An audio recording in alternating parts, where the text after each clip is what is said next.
আওয়ামী লীগকে বারবার নিশ্চিহ্ন করার ষড়যন্ত্র করা হয়েছে। এটা সবচেয়ে বড় ক্যানভাসে যদি আপনি দেখেন তাহলে দেখবেন যে বাংলাদেশ স্বাধীন হওয়ার পরে 1975 সালের 15ই আগস্ট জাতির পিতা বঙ্গবন্ধু শেখ মুজিবুর রহমানকে হত্যার মধ্য দিয়ে আওয়ামী লীগকে নিশ্চিহ্ন করার মধ্য দিয়ে বাংলাদেশে যে মুক্তিযুদ্ধের চেতনা ও স্বাধীনতার মূল্যবোধ এটাকে ভুলণ্ঠিত এবং নির্বাসিত করা হয়েছে। এটা হলো বড় ক্যানভাসে। কিন্তু দেখেন আওয়ামী লীগ কিন্তু যখন থেকে প্রতিষ্ঠিত হয়েছে তার এই যে ভিতরের যে অন্তর্ঘাত ঘাত প্রতিঘাত এগুলোকে মোকাবেলা করে আওয়ামী লীগ এগিয়ে এসেছে। আপনি যদি দেখবেন যে জাতির পিতা বঙ্গবন্ধু শেখ মুজিবুর রহমান 1949 সালে যখন আওয়ামী লীগ প্রতিষ্ঠিত হয় তিনি তখন তরুণ নেতা, কিন্তু 1953 সালের যে সম্মেলন বা কাউন্সিল সেখানেই কিন্তু দলের একটা অংশের সাথে বিরোধ সৃষ্টি হয়ে গেল যে আমরা কি সাম্প্রদায়িক চরিত্রটা রাখবো নাকি রাখবো না। জাতির পিতা বঙ্গবন্ধু শেখ মুজিবুর রহমান স্পষ্টভাবে অসাম্প্রদায়িকতার কথাটি বললেন এবং অসাম্প্রদায়িকতা ধারণ করতে হবে এবং অসাম্প্রদায়িকতা দলের নীতিতে যোগ করতে হবে। তিনি এই প্রস্তাবটি 1953 সালের কাউন্সিলে তুললেন।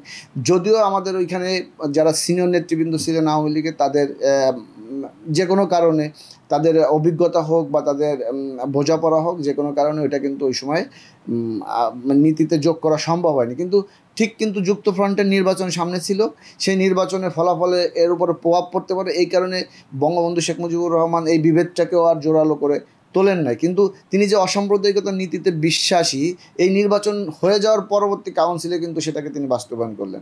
এরপরে দেখবেন যে সোহরাওয়ার্দী এবং ভাসানীর পন্থী হিসেবে আওয়ামী লীগে একটা বড় বিভেদ তৈরি হলো। সেই বিভেদ নিয়ে ভাসানী আওয়ামী লীগ ছেড়ে গেলেন, নতুন পার্টি গঠন করলেন। মানে আওয়ামী লীগকে দুর্বল করার একটা প্রচেষ্টা হলো। কিন্তু জাতিপিতা বঙ্গবন্ধু শেখ মুজিবুর রহমান ভাসানীর মতো অভিজ্ঞতা সম্পন্ন মুরব্বী নেতা আওয়ামী লীগকে ছেড়ে গেলেও তিনি আওয়ামী লীগের অন্যান্য নেতাকর্মীদের নিয়ে তিনি তার পথ চললেন। এরপরে 1962 সালে মানে হোসেন শহীদ সোহরাওয়ার্দীর আগে আইয়ুব বিরোধী যে এনডিএফটা গঠিত হয়েছিল সে সময়ও কিন্তু আওয়ামী লীগকে একটা ম্লানভাবে দেখা গিয়েছে। কিন্তু হোসেন শহীদ সোহরাওয়ার্দীর মৃত্যুর পরে জাতিপিতা বঙ্গবন্ধু শেখ মুজিবুর রহমান এই এনডিএফ থেকে আওয়ামী লীগকে বের করে আওয়ামী লীগকে একটা স্বতন্ত্র রূপ দিলেন। এরপরে আপনি দেখবেন যে 68তেও এরকম একটা ঘটনা ঘটেছে। 6 দফার ভিত্তিতে আব্দুর রশিদ তর্কবাগীশ আওয়ামী লীগ ছেড়ে গেলেন, পিডিএম গঠিত হলো, এগুলো অহরহ হয়েছে। তার মানে বিষয়টা হলো তাই এতগুলো ভাঙনের পরে এতগুলো চুক্তির পরে তারপরও আওয়ামী লীগের মেইন স্ট্রিমের সাথে আওয়ামী লীগ টিকে গেল এবং মেইন স্ট্রিমের সাথে জনগণ ছিল। তার মানে বোঝাই যায় যে আওয়ামী লীগের নেতা জাতির পিতা বঙ্গবন্ধু শেখ মুজিবুর রহমান ওই সময়ে যে নীতি ও কর্মপন্থা ধারণ করেছিলেন সেগুলোর জনগণের কাছে আবেদন ছিল এবং এই কারণে আওয়ামী লীগের মেইন স্ট্রিম হিসাবে এটা টিকে গেল। এবং যারা চ্যুত হলো তারা পরবর্তীতে তাদের বোধোদয় হয়েছে, অনেকে ফিরে এসেছে।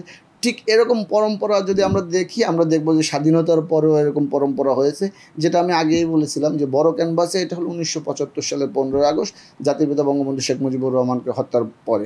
এরপরে সামরিক শাসনের বিপক্ষে দাঁড়িয়ে আওয়ামী লীগের যে অধিকার আদায়ের লড়াই সংগ্রাম এইগুলোর যে সব কর্মীরা সবাই এক ছন্দে এগিয়েছে, কিন্তু সকল নেতা যে এক ছন্দে এগিয়েছে তা না। নেতাদের মধ্যে যে দর কষাকষি বা তাদের মধ্যে যে টানাপোড়েন সেটা নিয়েও অনেকে দল ছেড়েছে। এটা 90-এর পরেও হয়েছে। আবার অনেকে দলে ফিরে এসেছে। আওয়ামী লীগ তাদের পূর্ব অভিজ্ঞতার জন্য আওয়ামী লীগ তাদেরকে দলে নিয়েছে। এরপরে দেখবেন যে এই সামরিক স্বৈরশাসনের বিরুদ্ধে দাঁড়িয়ে যায় লড়াই সংগ্রাম এই ধারাটা প্রতিষ্ঠা করেছে বঙ্গবন্ধু কন্যা জননেত্রী দেশরত্ন শেখ হাসিনা।